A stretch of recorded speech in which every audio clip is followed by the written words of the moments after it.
Okay, thank you so much, everyone, for your time. And special thank to ASCM Western Canada for giving me a chance to interact with you, to discuss my research with you. It's my kind privilege that I am amongst you and I'm presenting on the topic digital transformation of supply chains, leveraging AI and emerging technologies for next generation operation. I am associate professor at University Canada West and I have mentioned my email address here. So this is the flow of my presentation. Mostly I'm going to discuss a case study which we have conducted with my students, and then we can go about question answer round. If you want to ask any question in between, you can feel free to ask. So what is digital transformation?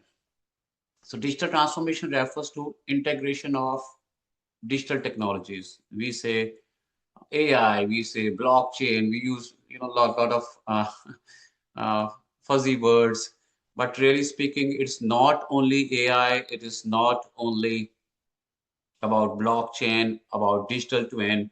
It involves cultural shift. It also includes agility, encourage continuous innovation, and rethinking of business models to remain competitive in digital age. So it is about people also. It is not only about technology, it is about culture, it is about people. Now, best practices we are using as Confluence, Jira, and all these stuff. So introduction to this is a case study I'm going to discuss. In this case study, we got some challenges and we have overcome these challenges, and I will showcase how we have overcome these challenges using extensive research. Plus, we have given recommendations, KPIs, and then ROIs. All these things we are going to discuss. Now, agriculture is a cornerstone of global economy. 7% of Canadian GDP is being contributed by agriculture, and we need advancement now for economic growth. So let me discuss about the case study. So case study is about livestock. It is about agriculture. So these were the challenges given by an organization. I'm not going to disclose the name, but I'm just telling you that these are challenges we got uh, because of privacy issue, and there are many things. So first challenge is connectivity issue. So limited access we have in rural Canada. And second challenge we got is technology accessibility. Farmers require training, they need support to adopt new technologies. People, they don't accept change. They don't want to change. So we are going to discuss how we can overcome this challenge of change management. We are going to discuss about connectivity issues. And last but not the least is livestock management, maintaining animal health, welfare in livestock. So objective was to bridge a gap between what? Traditional livestock farming and new era of AI, digital transformation. Explore how smart farming, we are talking of everything, smart refrigerators, smart IoT devices, so smart farming and improved connectivity can optimize farmer procedures. Now, to improve livestock health and welfare, reduce disease, boost productivity, and meeting legal and ethical standards. So first, connectivity issue, how we have, what we have done, how we have overcome this. So what we did, we have prepared a digital plate for the organization. So we studied, did a literature review, SLR, systematic literature review. We found different provinces, union territories, what is going on there, what type of internet access they have in urban area, rural area, and First Nation across Canada. So this is what we found. And then again, I told you that we created a digital plate. Okay, you can buy this Zigbee, you can buy these internet service providers. These are the speeds based upon our research. And again, a few more things, connectivity issues we have given to them. But we thought, or we have given them the proposal, our recommendation that why not you should go with Starlink. It's global, speed is very nice, but again, cost of service is little higher, but it reaches at many places, especially rural places, is good, it's best, it's optimal. So then we have given the comparative analysis of various types of availabilities in market, and now it's up to you what you want to eat. We have given a plate, digital plate. You think what to eat, what not to eat, what to do, what not to do. Yes, of course, our recommendation is there with Starlink. So this is what we have recommended from our side. Now, KPIs for connectivities, everything based upon KPIs. KPIs means key performance indicators. Now, what is the difference between goal and KPIs? Goal means what you want to achieve, and KPI means how you track if you have achieved it or not. So again, I repeat, goal means what you want to achieve, and KPI means how you track if you are achieving it or not. Let me give you an example. Goal means speed up ordering process. We need to speed up the process. Now KPI will be how you can track it. And the answer is average order processing time.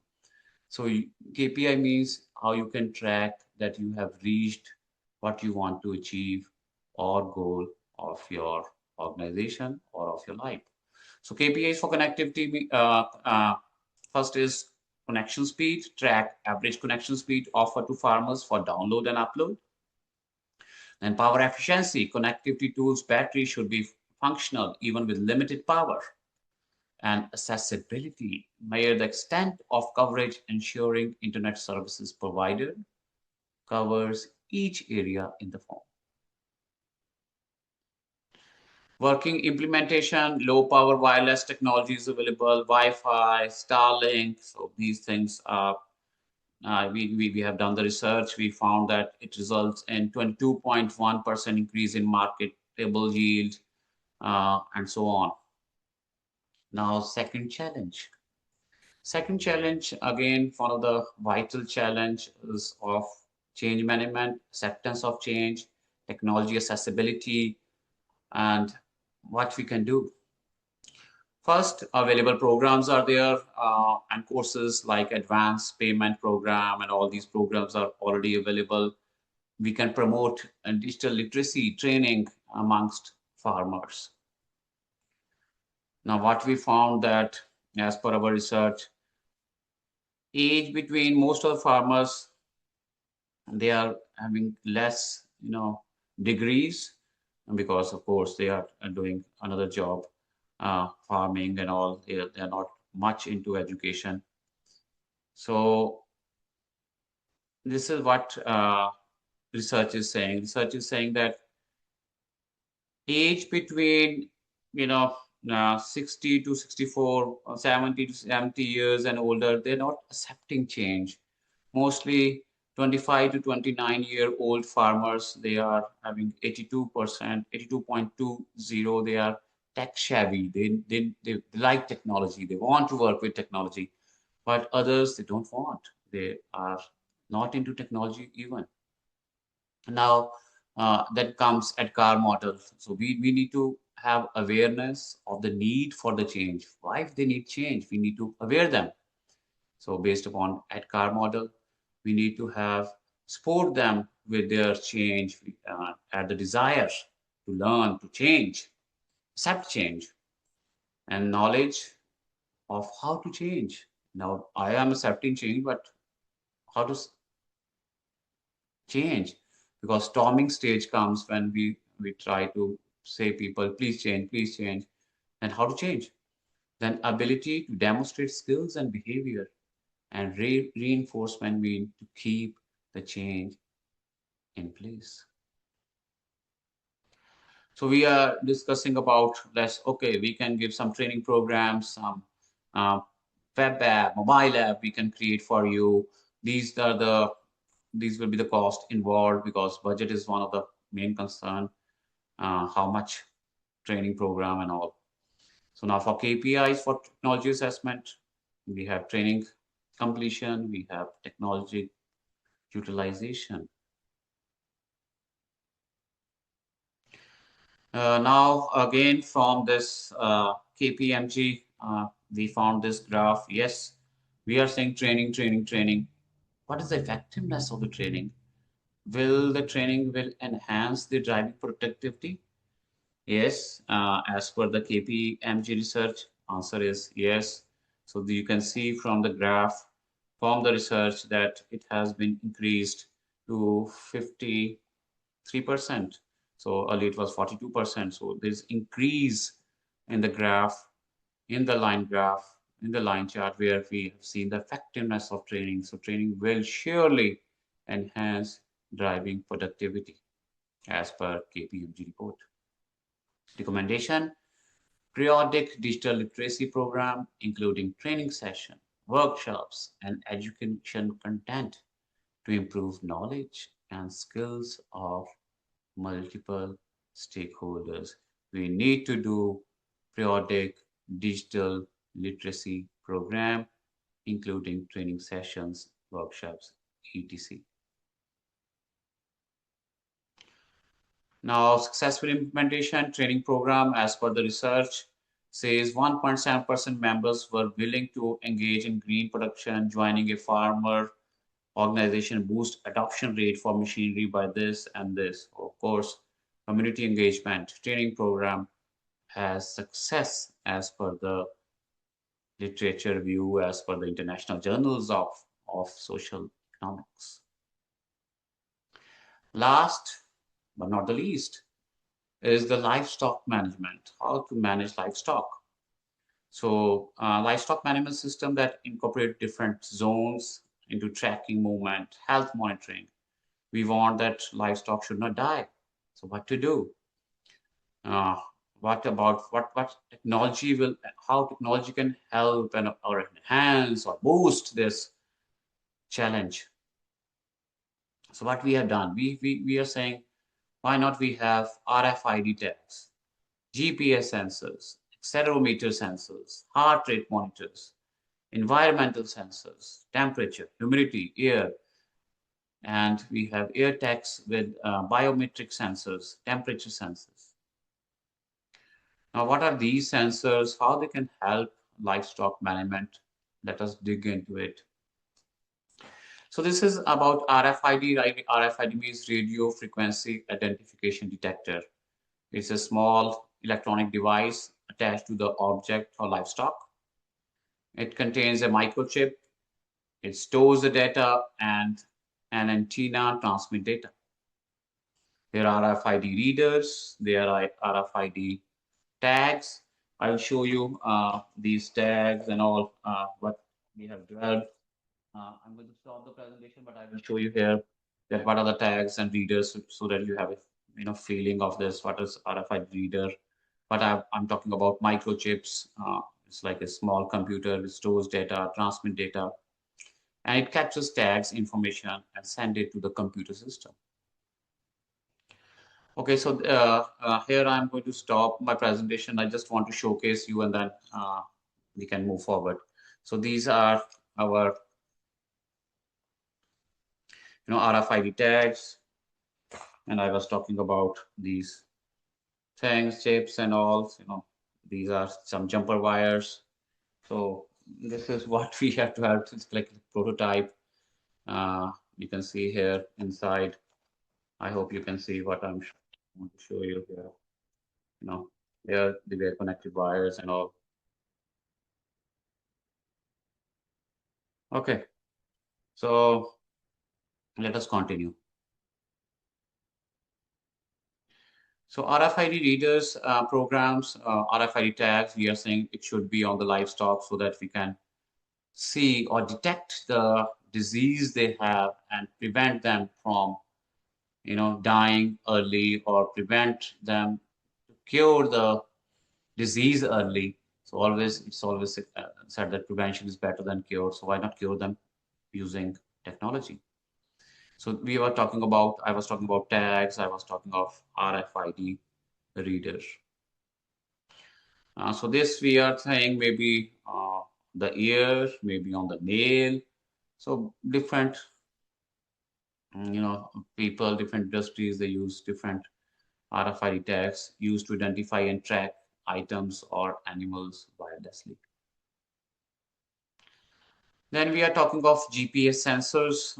Why not we have this GPS sensors trackers so that we can find them at any time. Again, we can create, and we have a plan to create a web app, mobile app, where we can have these sensors and farmers can have this app with them. We are talking of accelerometer sensors. We can detect the movements, activities, if the movement is slow, what is the problem? Is the health problem? What is the other issue?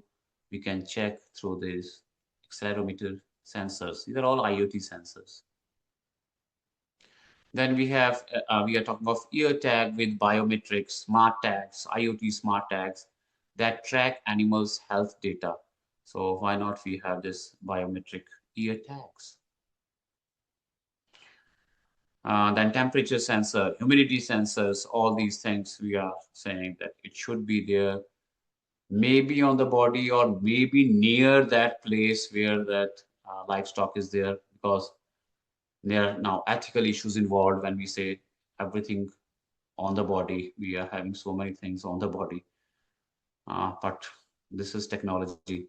So all these IoT smart devices used in supply chains, especially I'm talking of livestock and food, to track, monitor, and to improve efficiency and safety of livestock. So we are also thinking of having these different types of zones based upon computer vision, based upon deep learning. Deep learning means neural network. I'm talking of neural network. I'm talking of AI, where we have different types of zones to count uh, uh, these livestock: registration zone, count line, and de-registration zone. So registration zone when they come in, and then using computer vision, we can see the color is different. Why? Because we are using computer vision technique to automatically count and track animals in the real time. Once they pass through this de-registration zone, the count finishes. So you can see on my top left, the count is being done. So counting is being going on. So you can see the system uses AI, deep learning, and computer vision, that is object detection and tracking, to automatically count and track animals in the real time. So we are also thinking of having this face recognition of this automatic monitoring system to count livestock, of course, and then face recognition. From the face recognition of livestock, we can see that this animal is having sickness or not. So we are thinking of developing this face recognition. So after all these things using AI, we are talking of IoT sensors, we are talking of change management. Now comes KPIs, key performance indicators. Uh, Different months, we are talking of payback period, total annual benefit, how much they will be having, and then validating AI models, model testing and auditing, adaptation of AI models, model performances, total annual benefit, they will have this, and payback period is initial investment over total annual benefit. So it comes out to be little over 1 year, 1+. So these are the ROIs. Return on investment is about 78.94%. It is calculated by, there's a formula of return on investment, total benefit minus initial investment over initial investment to 100. So once we have calculated, its ROI is very nice. You can see 78.94%. So this is a project roadmap we have given to that organization. Okay, implementation, consideration, completion of ethical framework, recommendation, promotion, completion, training stage, digital marketing, application, and so on. Last but not the least is ethical consideration. Doing all these things, we need to think of, are we doing everything ethically? What about data privacy, security? What about environmental impact, conflict of interest, content, and so on? So this is the thing we need to consider. We think we need to consider of risk involved. We need to think of various types of risk, ethics, and all these IoT sensors, smart technologies, and all. So let me conclude this by saying that the use of RFID tags, accelerometer, IoT sensors in sheep farming enhances animal health, welfare, and farm management. Of course, these IoT smart devices is going to enhance, boost health, welfare, and farm management. However, their deployment must follow ethical guidelines that prioritize animal well-being. So we need to think before we deploy anything about animal well-being. How many things we are going to put on the animal body, we need to think. We need to think of discomfort. We need to reduce discomfort and ensure that data is used responsibly. It's our responsibility to use this data for the animal well-being and reducing the discomfort. Our goal is to implement a sensor-based system that monitors sheep in real time to improve health, welfare, and productivity, while upholding ethical and regulatory standards. So this is our aim, using AI, using computer vision, using sensors, using IoT. IoT means Internet of Things, RFID tags, accelerometers to see the acceleration of that animal, movement of that animal, temperature sensors, and so on. With this, these are some of my references. I think I've taken the time which was given to me. Within that time frame, I have finished this. Thank you so much for being so patient. And if you have any questions, some discussion, I should not say questions, always discussion, we can discuss. Thank you so much for being so patient.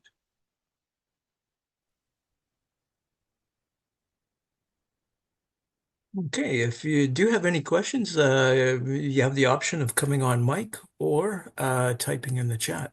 Oh, Jim. Jim has a question for you. Yes, thank you for the information. It's nice to see how everything can come together.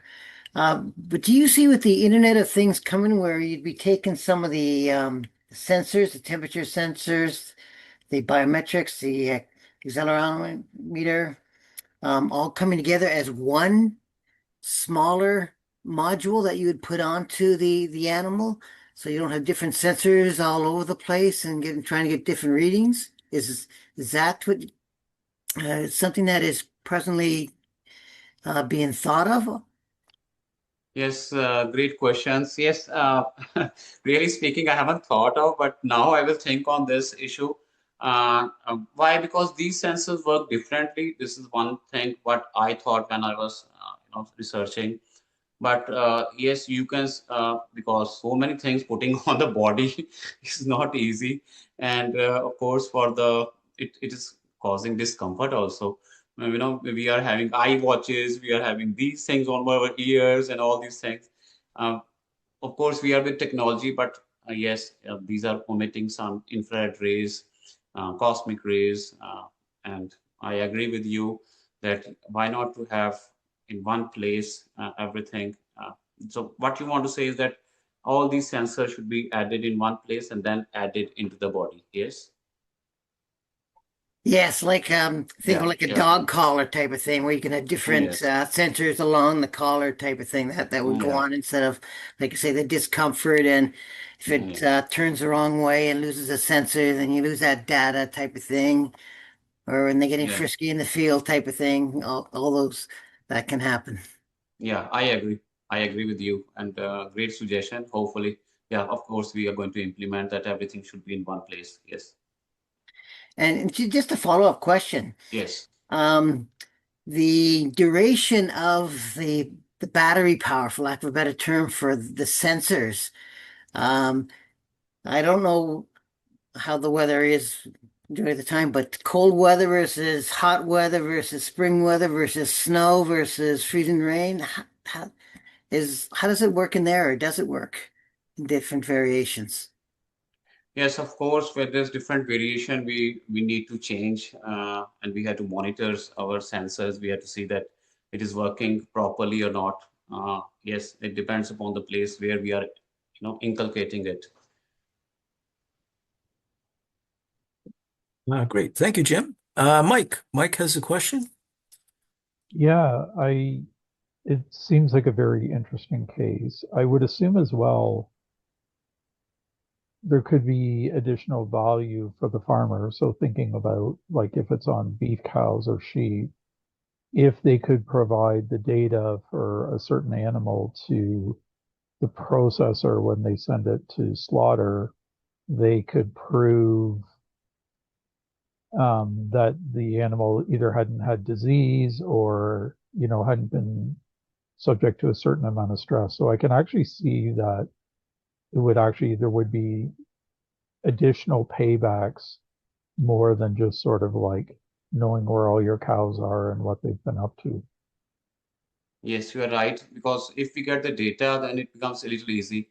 So I was also thinking to, in the Dubai, for the camel, on the face recognition of camel, we can predict that this camel is having sickness or not.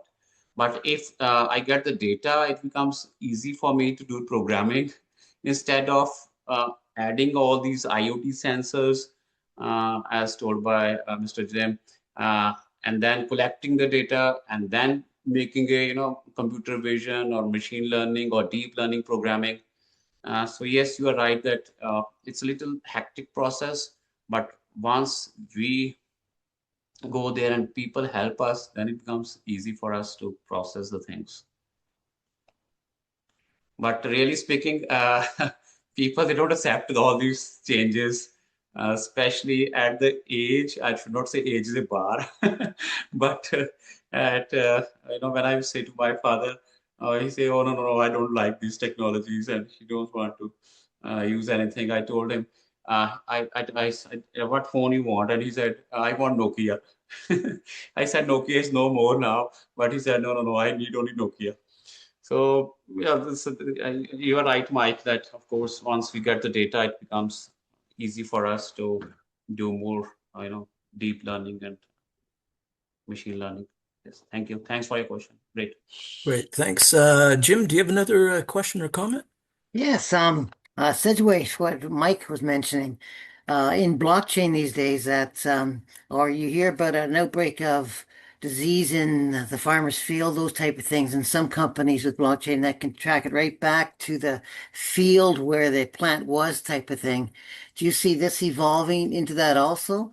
That it can be part of that information chain from when the farm animal is a baby compared to when it's ready for slaughter just before, if there's an outbreak, would that add to I guess to the investigation aspect to find out where, when, and how? Yes, IoT plus blockchain is a great combination now. People are doing a lot of research on IoT plus blockchain. Blockchain is like an e-ledger, and of course, security system is lot of security system when we add blockchain with IoT. IBM, they did project for Walmart using blockchain plus IoT, and now they can do traceability of their material within few seconds. Earlier, for Walmart to trace anything, it was taking so much time, but IBM they use this both technologies, IoT plus blockchain for the traceability. Yes, I agree that blockchain can be added with IoT to enhance the traceability, to boost the security system. Great. Thanks, Jim. Suggestions. Thank you so much for the suggestions. And for this reason, I try to keep presentation here and there so that I learn from you and then collaborate. We can do some collaborative research together, or we can, these ideas I can take into consideration and add more into my research. Thank you so much. Okay. Can I ask Do we a have? follow-up question? Yeah, go Yes, ahead, yes, Jim. go ahead. Sorry. You had the chart up there with the share of farmers adopting technology. What about farmers themselves? Do you find that the average age of a farmer, or even ones that are coming in, are in the 51 to 65? Do you find that any of the younger ones, because of technology and that, is that attracting more farmers coming in? Yes, so see this graph, all these things I have taken from literature review. So this is what literature is saying to me, that young people, they are more tech savvy, they like technology, they accept technology. But as you grow, this age, it is declining. So it's like a, bell shape, but not perfect bell shape, but you can see the decline is going on. Jim, does that answer your question? Yeah. Dr. Kohli, my name's Stuart. I'm very interested in your presentation. Thank you for sharing.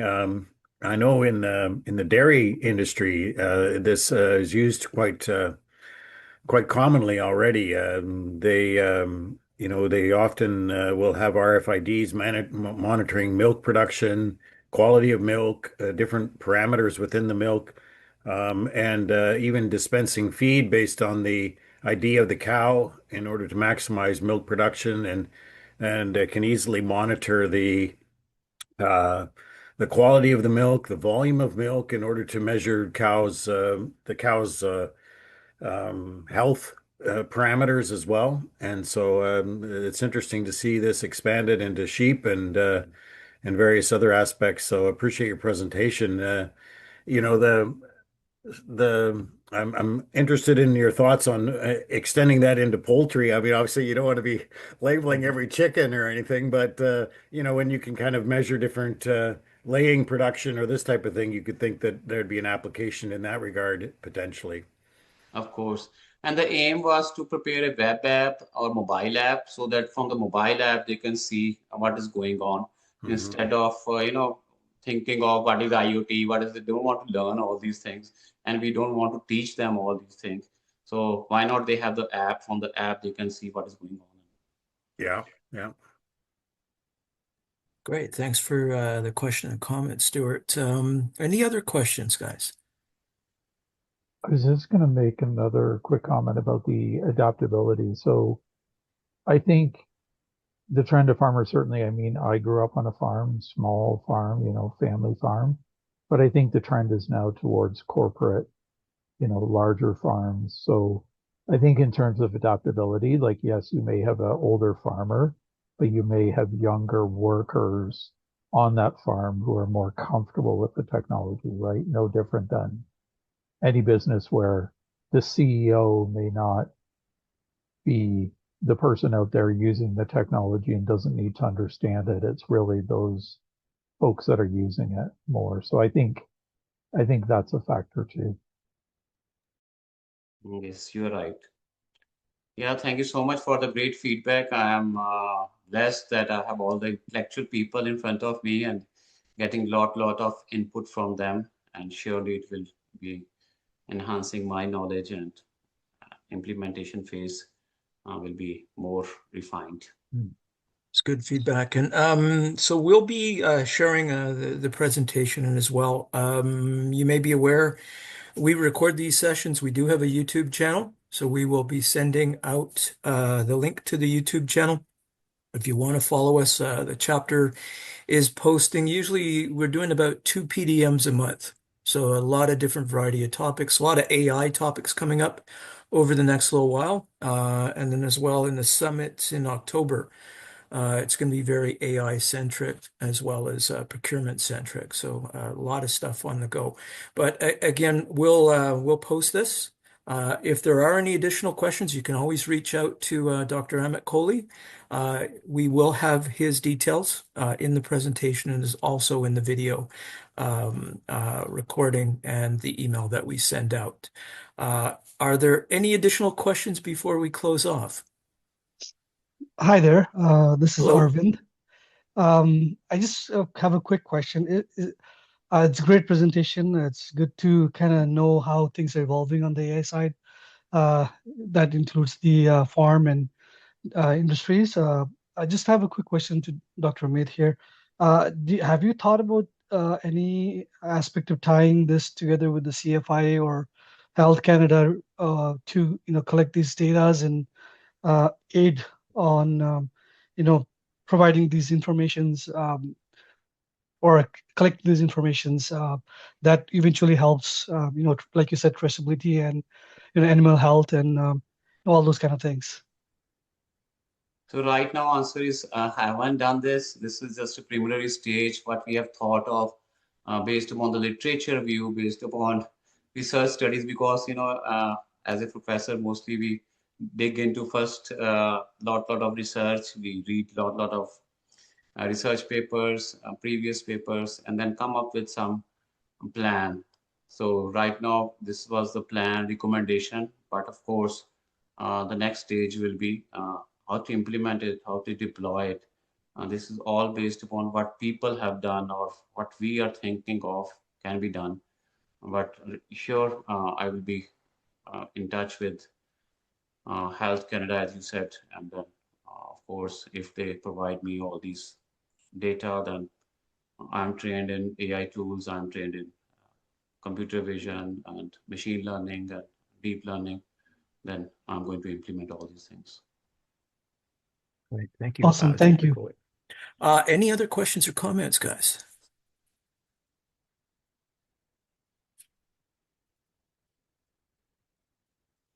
Great. Well, thank you, Dr. Kohli. Again, everyone, we will be posting this within the next day or two. You can always subscribe to the YouTube channel. Check out the other presentations that we have on there currently. And as I mentioned, you're going to see that we'll be updating probably twice a month. So a lot of stuff on the go with the